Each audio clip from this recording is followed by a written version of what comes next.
हाँ तो हेलो प्यारे बच्चों, कैसे हैं आप लोग। उम्मीद करते हैं कि अच्छे होंगे, मस्त होंगे और स्वस्थ होंगे। तो चलिए आज हम इस वीडियो में बात करने वाले हैं कि त्रिकोणमिति के मान सारणी जो बॉक्स होता है उसको हम किस प्रकार से भरेंगे। क्योंकि कुछ बच्चे को ये भी पता नहीं रहता है कि मतलब इसको भरा जाता है कैसे, मतलब ये कहाँ से सब मान आया, तो समझिएगा। और इसको क्या समझते बुझते हैं कुछ नहीं, और इसको क्या करते हैं, याद करने में लग जाते हैं। तो बिल्कुल भी याद करने की जरूरत नहीं है। आज हम इसको सिखाने वाले हैं बहुत ही आसान ट्रिक के साथ। तो करना आपको क्या है, देखो ऊपर क्या लिखल साइन, तो साइन वाले डिब्बा में कैसे कैसे भरेंगे तो आप लोग गौर से यहाँ पर ध्यान से देखिएगा। तो जैसे देखना है कि साइन 0 डिग्री का मान हम क्या भरेंगे, तो साइन 0 डिग्री का मान भरने के लिए ऊपर देखो क्या दिया है, 0/4। तो 0/4 का रूट 0/4 का वैल्यू क्या होता है, रूट 0/4 का वैल्यू आपका हो जाएगा 0/2 यानी कि 0 हो जाएगा। तो साइन जो आपका साइन 0 डिग्री का मान जो होगा 0 होगा। उसी प्रकार से साइन 30 डिग्री का मान क्या होगा, साइन 30 डिग्री का मान करने के लिए 1/4 का वैल्यू लिखिए। तो 1/4 का जो वैल्यू होगा आपका, रूट 1/4 का जो वैल्यू होगा ये आपका हो जाएगा 1/2 हो जाएगा। 1 क्या हो जाएगा, 2 हो जाएगा। तो यहाँ पर 1/2 लिख दीजिए। उसके बाद क्या है कि 2/4 है। तो ऊपर देखिए, ऊपर ला तो नहीं निकलेगा, रूट 2 और बटे कितना आएगा इसका 4 होगा। क्या हो जाएगा, 4 का क्या होता है 2 होता है। तो काटने पर क्या होता है, 1 से रूट 2 बार में कट जाता है। तो क्या होता है 1/√2 हो जाएगा इसका वैल्यू। इसका वैल्यू क्या हो जाएगा 1/√2 हो जाएगा। क्लियर। उसके बाद आपका है कि साइन 60 डिग्री का मान क्या होगा। तो साइन 60 डिग्री का मान लिखने के लिए वो करना क्या पड़ेगा कि ऊपर क्या दिए, इसके ऊपर 3/√3/4 दिए हैं। तो √3/4 को निकालेंगे तो √3/2 निकल जाएगा। यही इसका वैल्यू होगा, √3/2 हो जाएगा।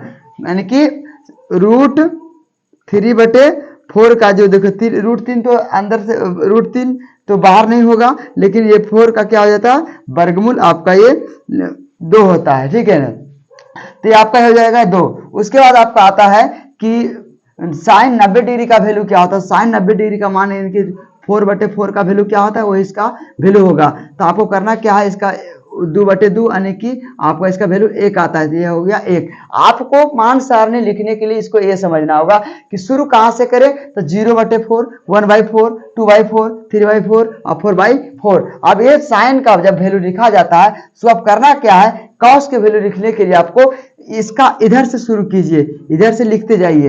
एक जो 1 है वो कॉस 0 में होगा, तो 1 हो गया। उसके बाद क्या √3/2 हो गया, √3/2। उसके बाद आपका आता है 1/√2 ही लिखना है। उसके बाद क्या लिखाएगा 1/2 और फिर उसके बाद 0। ये आपका हो गया कॉस का वैल्यू। उसके बाद है कि tan का वैल्यू हम कैसे लिखे, तो tan का वैल्यू लिखने के लिए आपको करना क्या पड़ेगा कि tan का फॉर्मूला, tan को क्या करना है साइन बाई कॉस कर देना है, साइन बाई कॉस कर देना। तो बताओ साइन 0 डिग्री का मान कितना है 0, साइन 0 डिग्री का मान की 0 और कॉस 0 का मान 1 होता है। 0/1 को हम 0 ही लिखेंगे, क्या लिखेंगे 0। इसका मान क्या हो जाएगा 0 हो जाएगा। उसके बाद आपका है कि 1/2 और √3/2 यानी कि साइन 30 डिग्री का मान 1/2 और कॉस 30 डिग्री का मान √3/2। तो जो बटा जब करेंगे 1/2 और 3/2 तो गुना इसको करना क्या है 1/2 और गुना 2/√3।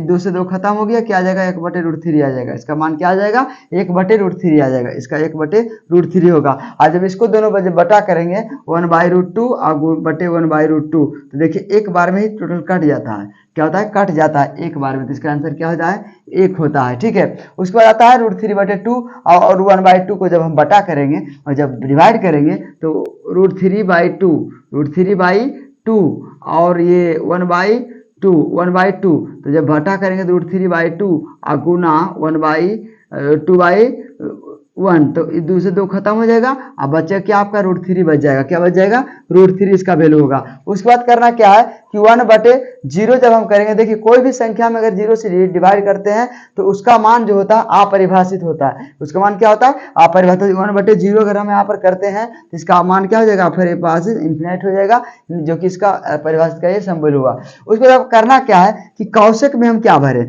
देखिएगा ध्यान से कि कौशिक में हम क्या भरेंगे। कौशिक में हमको भरने के लिए करना क्या पड़ेगा कि कौशिक में भरने के लिए साइन का उल्टा कॉस होता है। साइन का उल्टा क्या होता है कॉस होता है।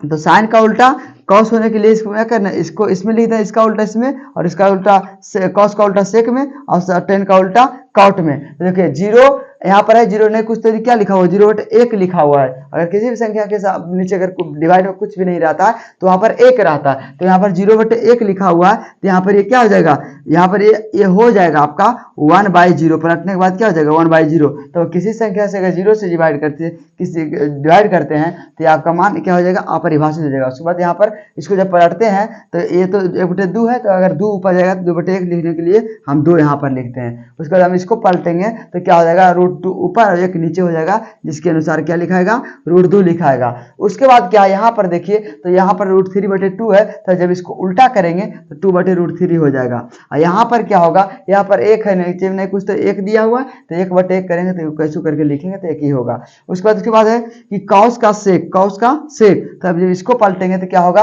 1/1 तो ये लिखा हुआ है ऑलरेडी, तो 1 ही होगा। उसका क्या होगा, अब इसको पलटेंगे तो 2 ऊपर चल जाएगा, √3 नीचे आ जाएगा। उसके बाद ये है, इसको पलटने के बाद क्या हो जाएगा, √2 ऊपर और 1 नीचे, जिसके अनुसार हम √2 ही लिख सकते हैं। उसके बाद क्या, इसको लिखने के लिए हम क्या करेंगे कि 1/2 है लिखल, तो इसको 2 को ऊपर करेंगे, 1 नीचे हो जाएगा, तो क्या हो जाएगा 2 इसका हो जाएगा। उसके बाद यहाँ पर क्या है, कुछ लिखा हो तो 0/1 है, जब इसको पलटेंगे तो 1/0 हो जाएगा, जो कि क्या होगा, अपरिभाषित होगा। क्या होगा, अपरिभाषित होगा। उसके बाद आपका आता है कि कॉट का वैल्यू क्या होगा, तो कॉट का 10 का उल्टा होता है, तो यहाँ पर कुछ नहीं लिखा हुआ, तो अगर नीचे 1 है, अब इसको पलटेंगे तो 1/0 हो जाएगा, जो कि क्या 1/0 यानी कि 1/0 आएगा, जो कि क्या होगा, अपरिभाषित होगा। तो इसका वैल्यू क्या होगा, अपरिभाषित होता है। उसके बाद आपका आता है कि कॉट 30 डिग्री का मान, तो 10 30 का उल्टा हो जाएगा, तो 1/√3 है, तो क्या हो जाएगा, यहाँ पर √3 हो जाएगा। क्लियर। उसके बाद आपका 1, तो 1/1 होता है, 1/1 ऑलरेडी लिखा हुआ है, तो उसके बाद पलटेंगे तब पर भी 1 ही होगा।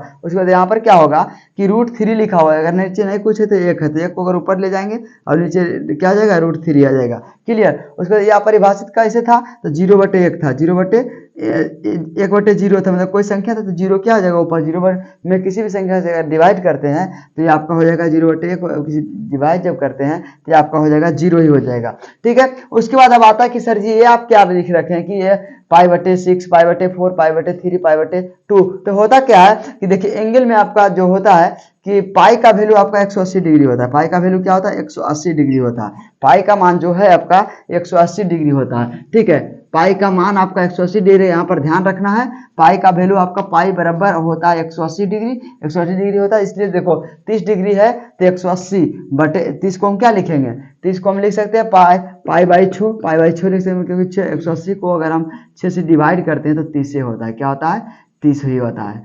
ठीक है। इसीलिए हम यहाँ पर क्या लिखे, π/6 लिखे, और यहाँ पर 45 को तो 180/4 करेंगे तो 45 के बराबर होगा, इसीलिए π/4 इसका वैल्यू होगा। ये सब मोस्ट इंपॉर्टेंट चीज है, इसको आप लोग को ध्यान रखना हो, क्योंकि ये सब ऑब्जेक्टिव में अक्सर आते रहते हैं। तो ये 60 डिग्री का जो मान होगा π/3 होगा, और 90 डिग्री का जो मान होगा π/2 होगा। तो उम्मीद करते हैं ये वीडियो आप लोग को अच्छा लगा होगा। यदि आप हमारे चैनल पर नए हैं तो आप हमारे चैनल को सब्सक्राइब कीजिए, वीडियो को लाइक कीजिए और दोस्तों को साथ शेयर कीजिए, और अपना कमेंट में अपने अनुभव को जरूर बताइए। जय हिंद।